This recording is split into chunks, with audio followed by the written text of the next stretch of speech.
Hey Rebel Rouser, I'm Alan Voivod and this is Star Wars 7x7, your daily dose of Star Wars joy, and thank you so much for joining me for it.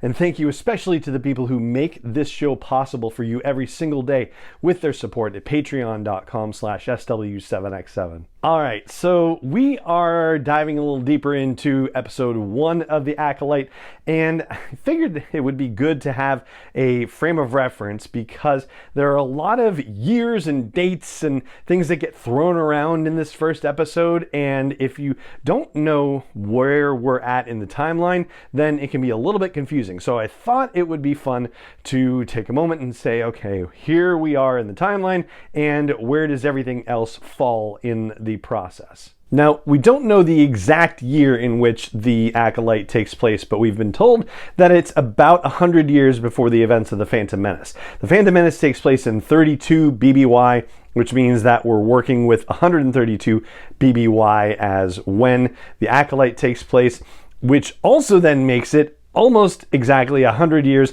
after the events of Phase 3 of High Republic storytelling, which is currently taking place in 229 BBY. So that's looking at the timeline in one direction. Now we're going to go a little bit back and look at the timeline from another direction and start projecting forward, as it were, to the Acolyte. So based on what we learn in that first episode, the year 156 BBY is when Osha and May and Asaya are born. And we're told that Osha is 8 years old when she is brought into the Jedi Order. So that means that the fire on the planet Brendok that we see, that is a traumatic, inciting incident for stuff that relates to the story, that must have happened in 148 BBY. Now, based on that and other elements we learn, Osha had to be in the Jedi Order for as many as 10 years, a full decade from the age of 8 to the age of 18 years old. She would have left the Order in 138 BBY, and it does kind of re-emphasize the question that occurs when we see her trapped on that prison transport and trying to use the Force to get Pip to come to her.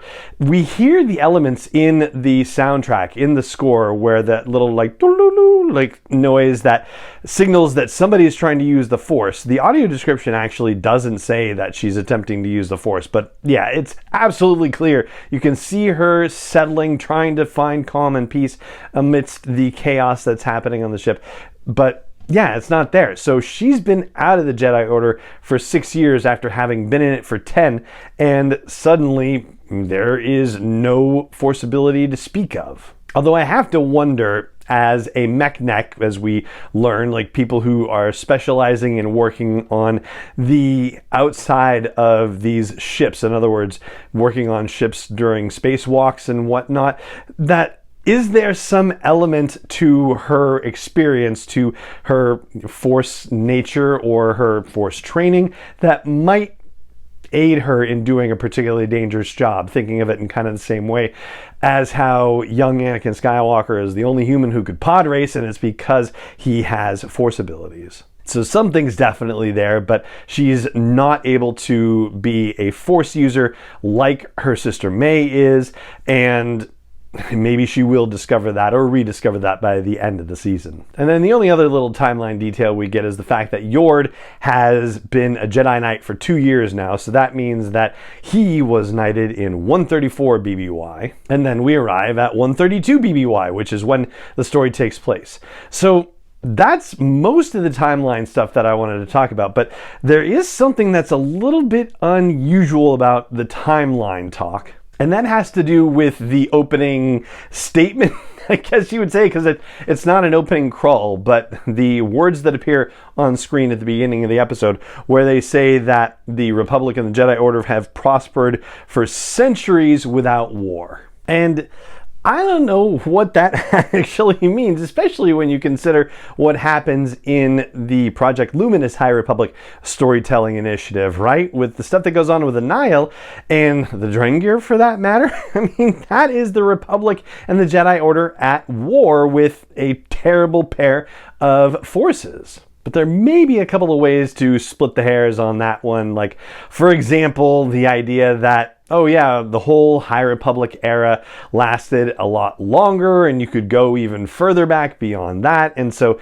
maybe if you're talking about an entire era of time, that certainly there were many centuries without war, even if there were a couple that did have war in them. So yeah, that's one way you could do it. And another way, and this one I don't think holds water as well, is that maybe the Galactic Republic and the Jedi Order don't consider their tussle with the Nihil as war, so to speak. Maybe just a series of isolated incidents, although the whole occlusion zone and the storm cloud that's happening in Phase 3 of High Republic storytelling right now, that feels like it affects a significant enough part of the galaxy where, yeah, maybe they really should be using the word war.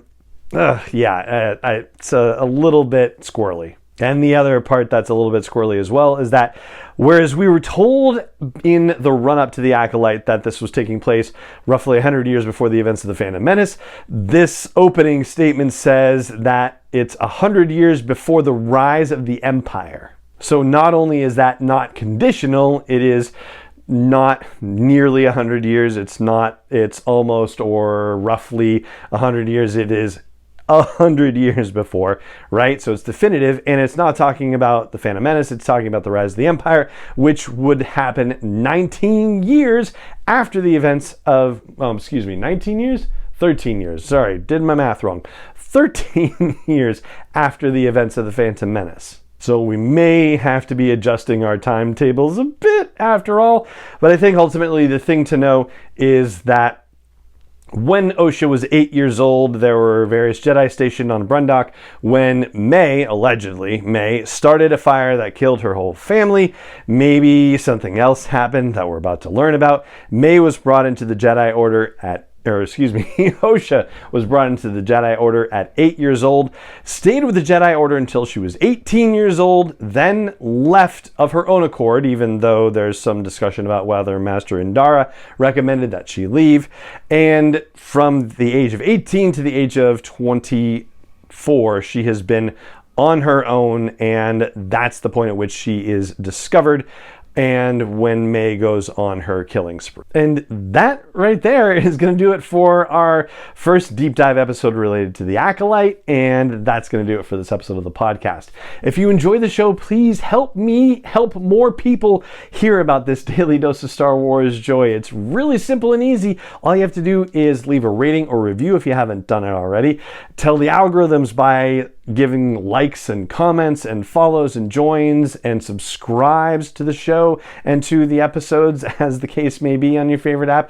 Tell other people that you know that you're checking out the podcast and that you're enjoying it. That's very helpful too.